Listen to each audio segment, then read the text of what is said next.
大家好，我是燕子，每天更新一道菜。今天用剩米饭来做好吃的。先来准备紫薯泥，紫薯洗干净后去皮，切成薄片，切得越薄越好。切好的紫薯装入一个大一点的平盘铺开，这样更容易蒸熟。锅中水烧开，放入紫薯，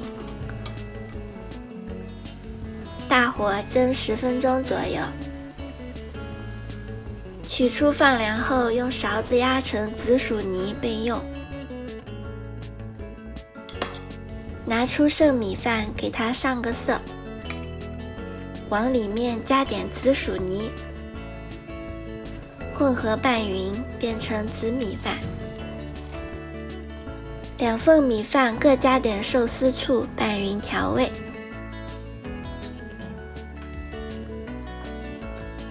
接着把配菜处理一下，蟹肉棒放到热水里煮熟，去掉包装，对半切开。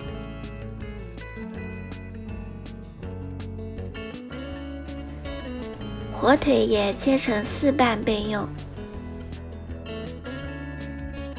取一张寿司海苔，抹上一层白米饭，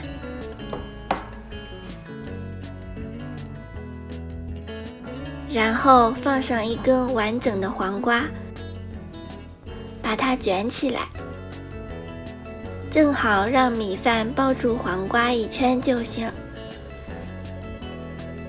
同样再取一张寿司海苔，抹上紫米饭，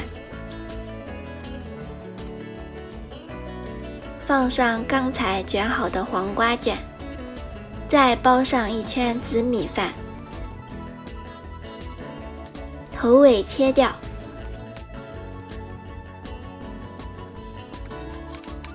把黄瓜均匀切成4瓣，再拿2张寿司海苔，因为方形寿司比较大，所以需要在海苔上粘上一点米饭，把2张海苔拼在一起，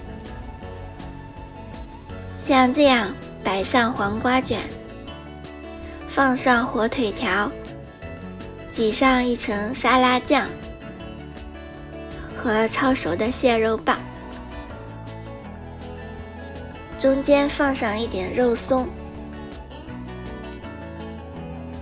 再来一层火腿条，再把剩下的黄瓜卷像这样摆上去，然后用海苔片包起来，四四方方的样子马上就出来了。切开看看，非常的完美啊，像马赛克一样。这款寿司真的非常精致，味道非常有层次感。如果你喜欢，也试试吧。好啦，本期视频就分享到这里了。喜欢我的视频就关注我吧，每日为您更新一道菜。